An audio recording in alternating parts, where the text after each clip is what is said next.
is our fourth week in the series, Why Church? Why do we gather as a community of faith? What's the end goal? Why church?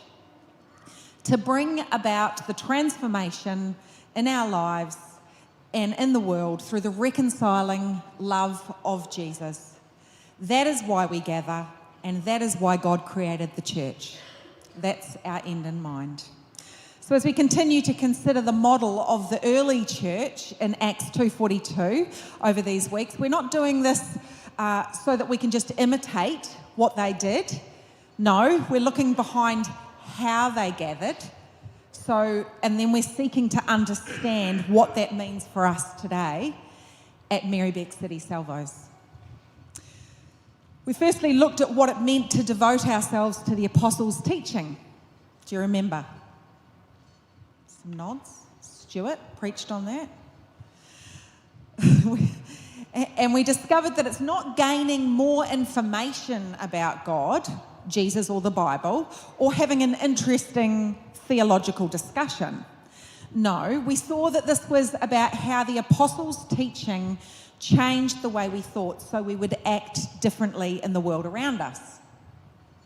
Last week, Phil shared about fellowship and how this wasn't just about spending time together with other church types. It was deeper than this, and it required a mutuality of giving and receiving and irritating each other. Remember that word? In order that we might be different in the world. Well, the same thing can be said about the breaking of bread. In Acts 2:42, they devoted themselves to the breaking of bread. And at plain reading, it seems like a fairly mundane activity. How does breaking of bread transform me or the world?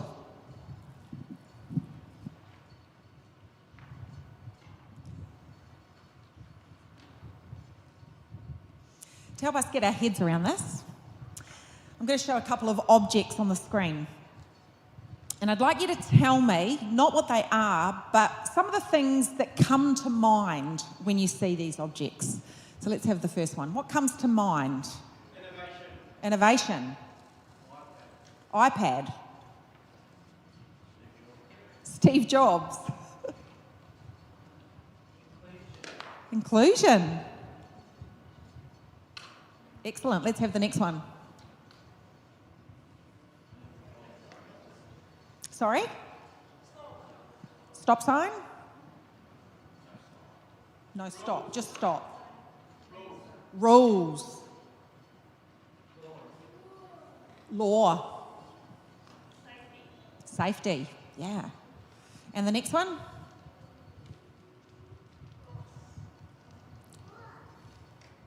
What comes to mind? Sacrifice. Salvation. Hope. So all those things you called out weren't specifically the things in the picture, but you created a whole lot of meaning from the pictures. And it's the same with the phrase breaking of bread.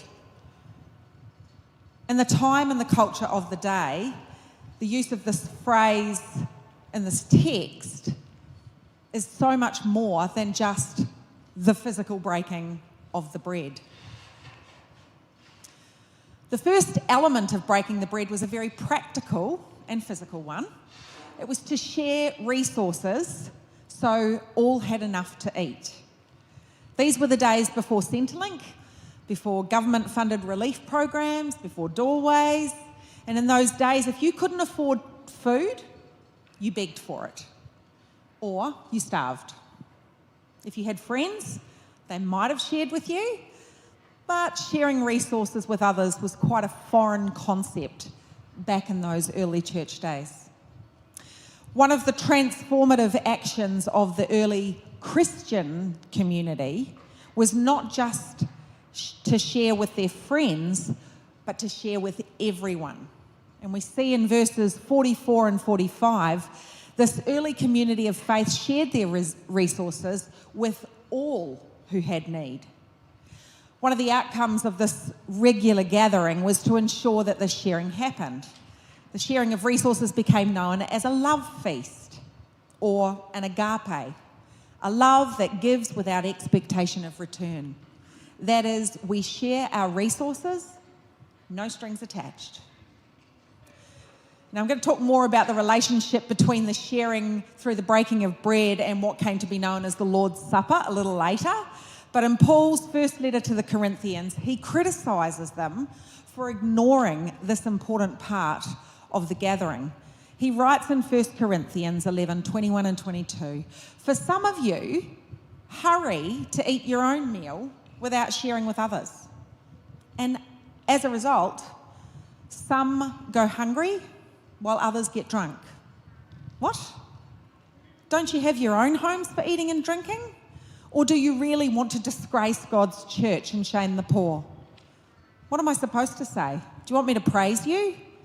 Well, I certainly won't praise you for this. Some pretty stern words.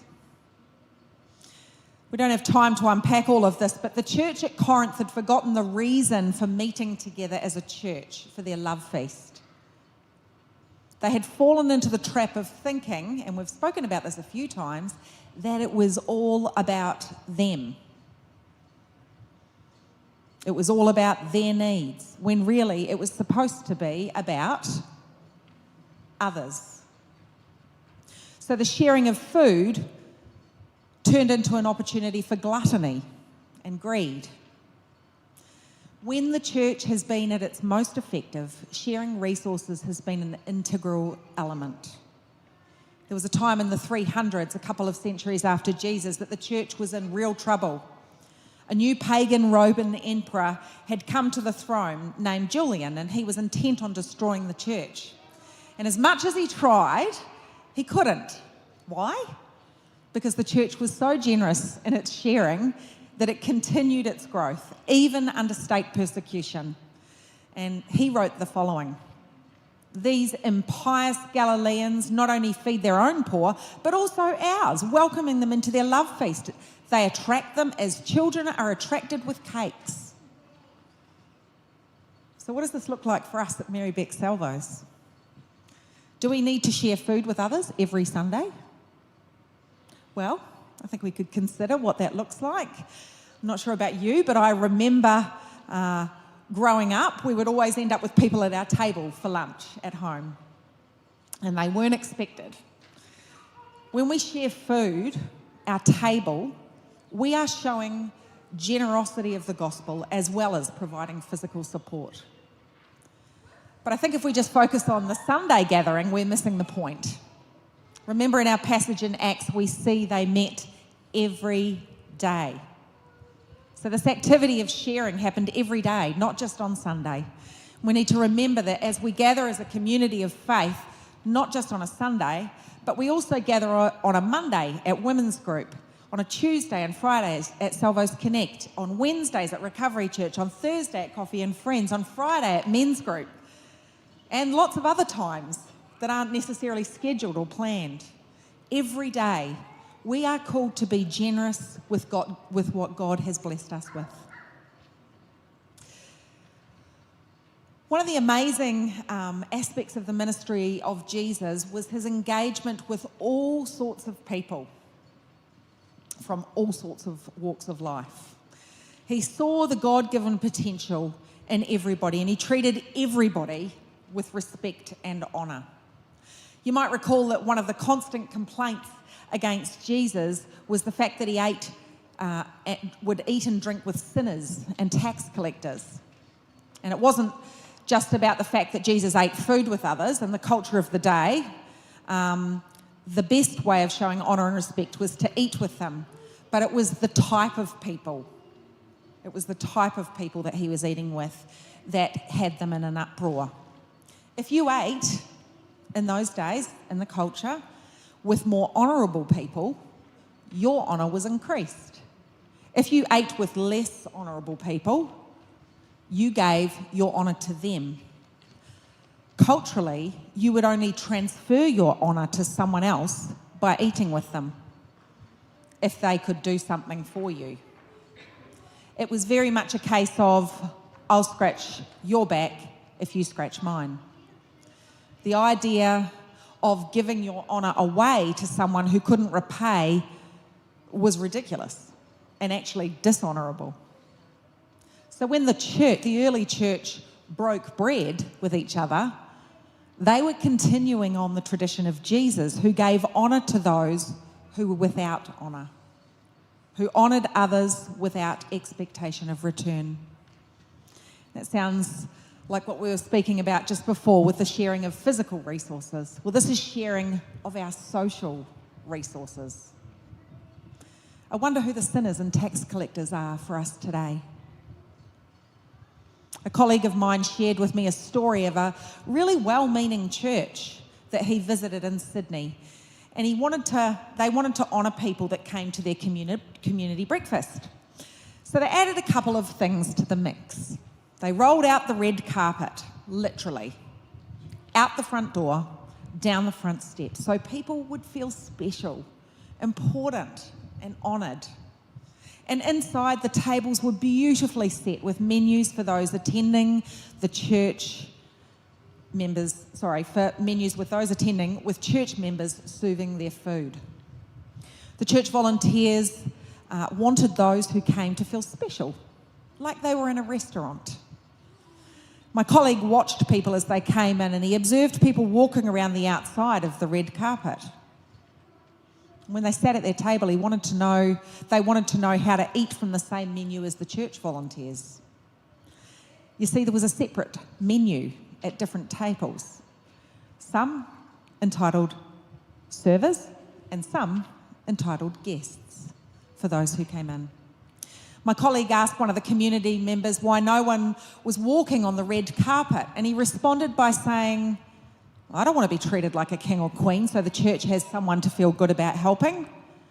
I just want to feel like I belong here, like I'm one of you, that I'm the same as everyone else, not different or a charity case to fix." The menu for the volunteers was exactly the same as the menu for those being served. The title was different. Only the title was different, and the volunteers sat at different tables. The way we set up and engage with our community speaks volumes to our motives and whether we're trying to create a true Acts 2:42 community where all belong and all are welcomed, as opposed to our serving outsiders out of charity or duty to make ourselves feel better. Imagine inviting someone over to your home for a meal and then eating at a separate table from them.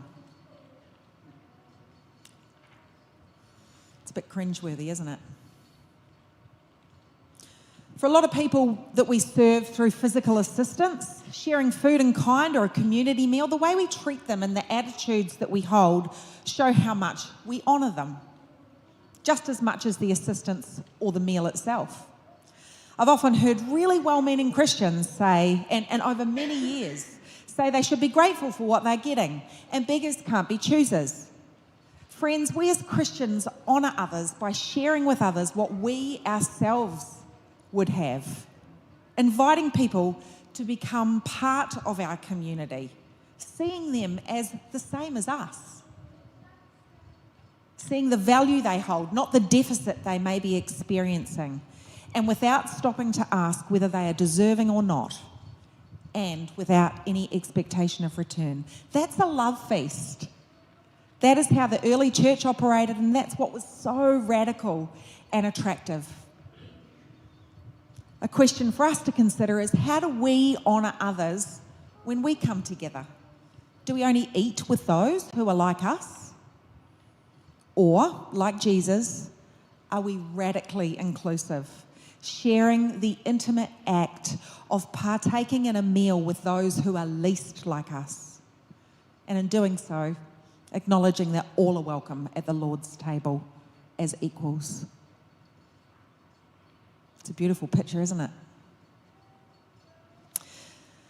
One of the regular ways to translate breaking of bread is to equate it with the Lord's Supper or communion. Some Bible translations do this, and they miss out on the richer meaning that we've just explored.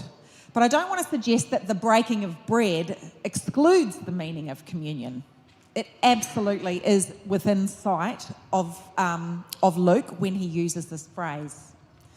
The first thing to note is that at this time, the Christian church was made of Jews, and for Jews, all meals had religious significance. Meals began with a prayer of thanksgiving, and they included a ceremonial breaking of bread. It's reasonable to suppose that these Jews of the early church, now following Jesus, would have continued and extended the meaning of their communal meal. It's fair to say that Peter's church of Luke's day wouldn't actually know the distinction between the church merely breaking bread, as in sharing a meal together, and the church breaking a bread as a sacramental religious activity, as in communion, like we do make that distinction today. In good Jewish fashion, when the blessing is said at the table becomes a holy place. And eating together becomes a sacred activity. Every meal for the church was experienced as an anticipation of the messianic banquet, a foretaste of Jesus' promises that his followers would eat and drink at his table in the kingdom of God. Jesus took this very regular Jewish practice of giving thanks to God at every meal through the symbolic act of breaking of bread, and he broadened it to include the full reconciling act of God that was realised in Jesus' own death and resurrection.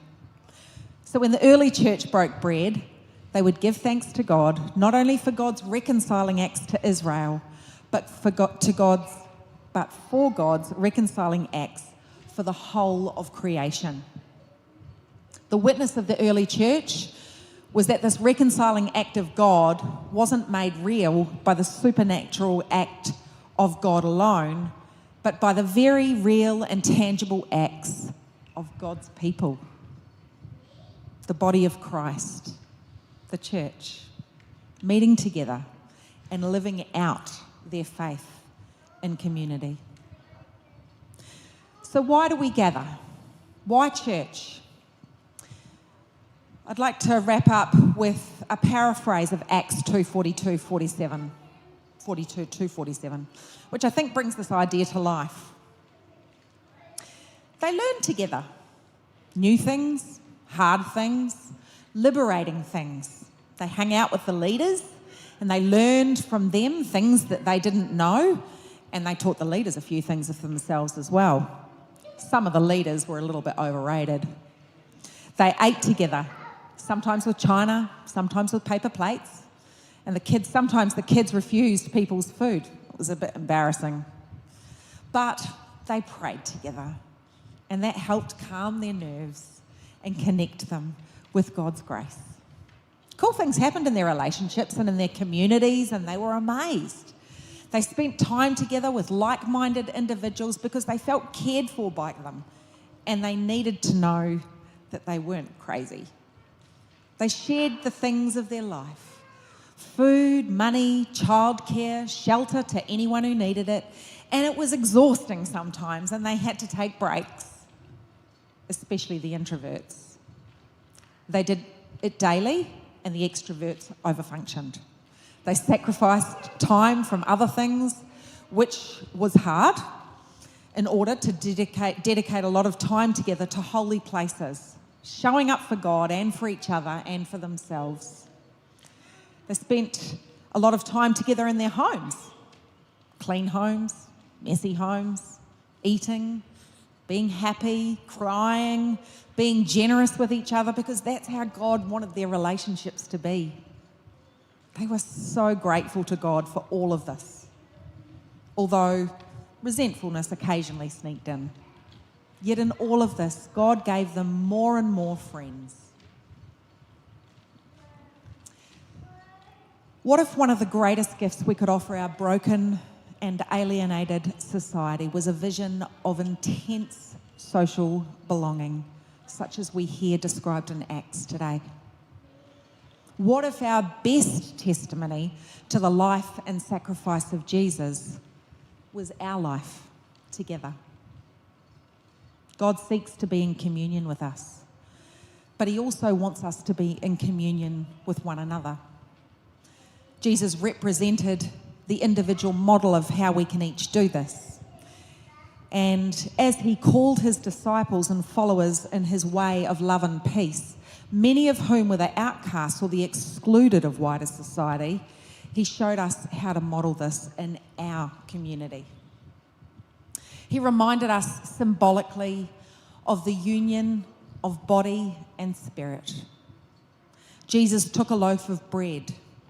He broke it like we are often broken in our relationships with one another. And he showed us the way of reconciliation by asking us to share our bread with one another in remembrance of his own example. Symbolically, through broken bread, we participate in and become the body of Christ in the world. In the same way, Jesus took the cup filled with the fruit of the vine that sustains us and links us to one another.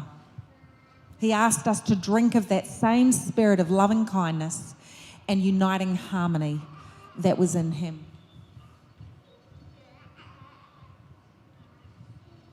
The bread we eat and the fruit we drink nourishes us so that we may nourish others.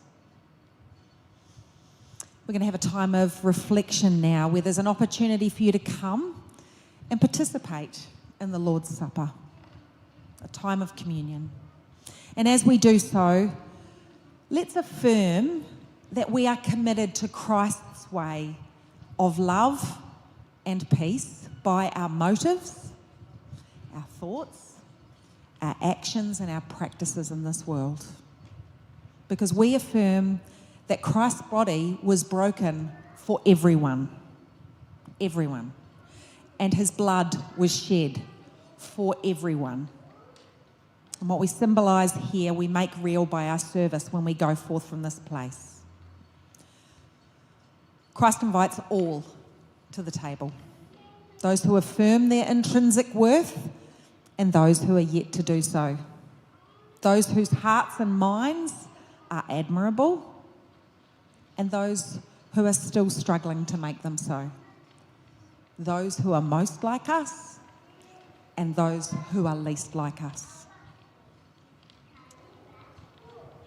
And so as the music plays and as you feel led, I invite you to come and share in the bread and grape juice. And as you do so, remember what Christ's sacrifice means for you personally and how his sacrifice is what unites us as a church. And especially how his sacrifice changes the way we live our lives, a way that speaks of our transformation through radical sharing and honouring of others. My life must be Christ's broken bread. My love, his outpoured wine. So that other souls may be refreshed and fed and share his life through mine. Please come as we sing.